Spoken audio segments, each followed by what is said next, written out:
بسم اللہ الرحمن الرحیم۔ شوہر کو یہ 5 جملے بولنے والی عورت سیدھا جنت میں جائے گی۔ نیک عورت اگر شادی شدہ ہے تو جنت میں اپنے جنتی شوہر کے ساتھ رہے گی اور شوہر کو ملنے والی حوروں کی سردار ہوگی، اور اللہ تعالیٰ اس عورت کو ان سب سے حسین و جمیل بنائیں گے، اور وہ میاں بیوی آپس میں ٹوٹ کر محبت کرنے والے ہوں گے۔ عورت جنت میں اس شوہر کے ساتھ رہے گی جس نے دنیا میں اس کے ساتھ اچھے اخلاق کا برتاؤ کیا ہو، اور وہ شوہر جس نے عورت پر ظلم کیا ہوگا، اس کو تنگ کیا ہوگا، وہ اس عورت سے محروم رہے گا۔ حضرت ام سلمہ رضی اللہ تعالی عنہا کی ایک روایت میں ہے کہ انہوں نے آپ صلی اللہ علیہ وسلم سے پوچھا کہ کسی کے 2 شوہر ہوں تو وہ جنت میں کس کے ساتھ رہے گی؟ آپ صلی اللہ علیہ وسلم نے فرمایا، اسے اختیار دیا جائے گا، پس وہ اس شوہر کو اختیار کرے گی جس نے دنیا میں اس کے ساتھ اچھے اخلاق کا برتاؤ کیا ہو، اور وہی اس کا جنت میں شوہر ہوگا۔ اے ام سلمہ، اچھے اخلاق والے دنیا اور آخرت کی بھلائی لے گئے۔ حضرت امام باقر رضی اللہ تعالی عنہ کے بیٹے حضرت امام جعفر صادق رضی اللہ تعالی عنہ کے پاس چند عورتیں آئیں، آ کر کہنے لگیں، اے نواسہ رسول اللہ صلی اللہ علیہ وسلم، کیا کوئی ایسا عمل بھی ہے جس کے کرنے سے مرتے وقت روح آسانی سے نکلے، روح نکلتے وقت تکلیف نہ ہو، خاتمہ ایمان پہ ہو، مرتے وقت کلمہ پڑھتی مریں، اندھیری کوٹری روشن ہو جائے، قبر جنت کے باغوں میں سے باغ بن جائے؟ کوئی ایسا عمل بھی ہے؟ حضرت امام جعفر صادق رضی اللہ تعالیٰ عنہ نے فرمایا، اے اسلام کی مقدس شہزادیوں، عورت کے منہ سے نکلے 5 جملے اللہ تعالیٰ کو بہت ہی زیادہ پسند ہیں۔ عورت کی زبان سے نکلے 5 جملے اللہ تعالیٰ کو بہت ہی زیادہ محبوب ہیں۔ اور سنو، اللہ تعالیٰ کے پسندیدہ کام کرنے والی جو عورت ہوتی ہے، وہ جب مرتی ہے تو قبر سے سیدھا جنت میں چلی جاتی ہے، بغیر حساب و کتاب کے جنت میں چلی جاتی ہے۔ جو عورت اللہ تعالیٰ کے پسندیدہ کام سر انجام دیتی ہے۔ عورتوں نے پوچھا، اے نواسہ رسول صلی اللہ علیہ وسلم، بتائیں تو صحیح وہ 5 جملے ہیں کون کون سے؟ حضرت امام جعفر صادق رضی اللہ تعالی عنہ نے فرمایا، پہلا جملہ بیوی کا شوہر کے سامنے حلال رزق طلب کرنے والا جو جملہ ہے اللہ تعالیٰ کو بہت ہی زیادہ پسند ہے۔ حلال رزق طلب کرنے والی بیوی، حلال رزق مانگنے والا، یہ جو جملہ ہے، جو بیوی اپنے شوہر کو کہتی ہے، میرے سرتاج، میرے گھر میں لے کے آنا تو حلال کا لقمہ لے کے آنا، میرے گھر میں لے کے آنا تو حلال کا رزق لے کے آنا، سنو حرام رزق میں اپنے اولاد کو نہیں کھلاؤں گی، کیونکہ جو حرام رزق ہے، حرام نوالا ہے، میری اولاد کی آنکھوں سے حیا چھین لے گا، شرم چھین لے گا، غیرت چھین لے گا۔ میں اپنی اولاد کو بے حیا نہیں بنانا چاہتی، میں اپنی اولاد کو بے غیرت نہیں بنانا چاہتی۔ میرے گھر میں اگر رزق لے کے آنا تو حلال رزق لے کے آنا۔ ایک صحابیہ کا رلا دینے والا واقعہ ملاحظہ فرمائیں۔ ایک غریب صحابی تھا، وہ روزانہ محنت مزدوری کرنے کے لیے صبح سویرے گھر سے باہر نکل جاتا، روزی کی تلاش میں نکل جاتا، شام کو روزی کر کے واپس گھر میں آ جاتا، خود بھی کھاتا، اپنی غریب بیوی کو بھی کھلاتا۔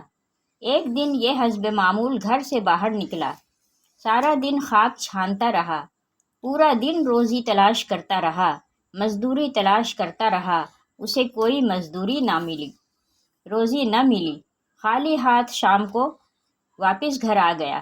گھر میں کھانے کے لیے کچھ تھا ہی نہیں، خالی پیٹ شوہر اور بیوی سو گئے، بھوکے سو گئے، صحابی اور صحابیہ بھوکے سو گئے۔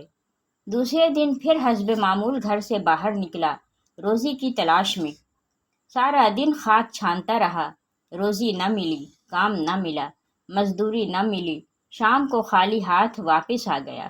دوسری رات بھی بھوکے سو گئے۔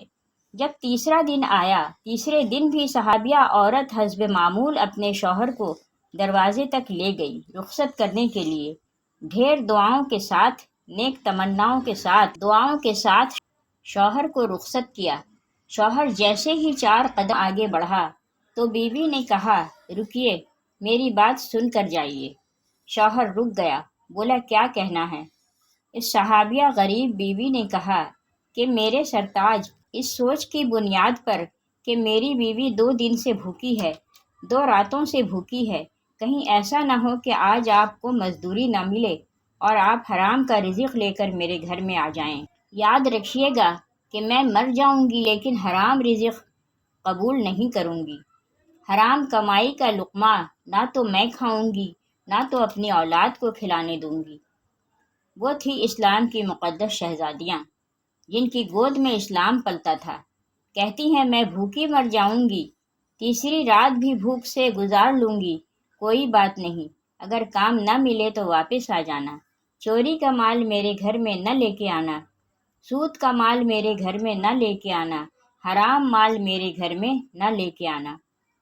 حضرت امام جعفر صادق رضی اللہ تعالیٰ عنہ فرماتے ہیں، فرمایا، بیوی جب شوہر سے حلال رزق طلب کرنے والا جملہ بول رہی ہوتی ہے، اس وقت اللہ تعالیٰ کے بہت زیادہ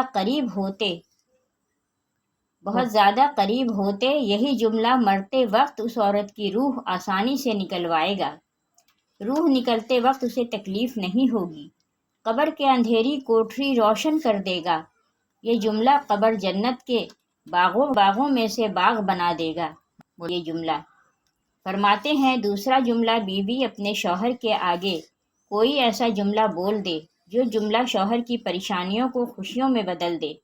شوہر پریشان تھا، غمگین تھا، افسردہ تھا، بیوی نے کوئی ایسا الفاظ کہا، کوئی ایسا جملہ بولا جس جملے نے شوہر کی پریشانیوں کو خوشیوں میں بدل دیا۔ یہ جملہ بھی اللہ تعالیٰ کو بہت زیادہ پسند ہے۔ شوہر کی رضا اللہ کی رضا ہے، شوہر کی خوشی اللہ کی خوشی ہے۔ اگر رب کو خوش رکھنا چاہتی ہو تو اپنے شوہر کو خوش رکھنا۔ حضرت امام جعفر صادق رضی اللہ تعالیٰ عنہ فرماتے ہیں، تیسرا جملہ، اتنا بڑا قیمتی سر، جس سر کے اندر دیکھنے کے لیے آنکھیں، سننے کے لیے کان، بولنے کے لیے زبان، سوچنے اور سمجھنے کے لیے دماغ، ذہن، اتنا بڑا قیمتی مٹیریل جس سر کے اندر ہے، بتاؤ تو صحیح وہ سر کتنا قیمتی ہوگا۔ جب عورت اتنا بڑا قیمتی سر اللہ کے حضور جھکا کر کہتی ہے، سبحان ربی العالی، سبحان ربی العالی، سبحان ربی العالی، اللہ کو اتنا پسند ہے، یہی سبحان ربی العالی مرتے وقت اس کو کلمہ نصیب کرے گا، مرتے وقت اس کا خاتمہ ایمان پہ کریں گے، قبر کی اندھیری کوٹری روشن کر دے گا، قبر جنت کے باغوں میں سے باغ بنا دے گا۔ نماز کا دامن مضبوطی سے پکڑتے رہنا، نماز کا دامن کبھی نہ چھوڑنا۔ اللہ جب ناراض ہوتا ہے روٹی بند نہیں کرتا، اللہ جب ناراض ہوتا ہے رزق بند نہیں کرتا، اللہ جب ناراض ہوتا ہے سورج کو حکم نہیں دیتا کہ فلاں شخص میرا نافرمان ہے، تیری کرنیں اس کے آنگن میں نہیں جانی چاہیے۔ اللہ جب ناراض ہوتا ہے تو سجدوں کی توفیق چھین لیتا ہے۔ اللہ جب ناراض ہوتا ہے تو یہ من اجڑ جاتا ہے۔ جس بندے کا من بھی اجڑ جائے اس کے پلے رہتا ہی کیا ہے۔ فرمایا، چوتھا جملہ کہ جو عورت اپنے شوہر کی اجازت کے بغیر کسی غیر مرد سے نہیں ملتی، غیر مرد سے بات نہیں کرتی، اپنے شوہر کو ساتھ لے کر چلنے والی عورت سیدھا جنت میں داخل ہوگی۔ فرمایا، نمبر 5، جو عورت اپنے شوہر کا سر فخر سے بلند کرنے والی، ایسی عورت جو اپنے شوہر کو کبھی شکایت کا موقع نہیں دیتی، ہر دم شوہر کو خوش رکھنے والی، ہر موڑ پر شوہر کو سکھ دینے والی عورت سیدھا جنت میں جائے گی۔ ناظرین، یہ 5 جملے ایسے ہیں، یہ 5 کام ایسے ہیں جس سے مرتے وقت عورت کی روح آسانی سے نکلے گی، خاتمہ ایمان پہ ہوگا، تم قبر سے سیدھا جنت میں چلے جاؤ گے۔ اللہ پاک ہمیں دین کی مکمل سمجھ نصیب فرمائے اور ہمارا خاتمہ ایمان پر فرمائے، آمین۔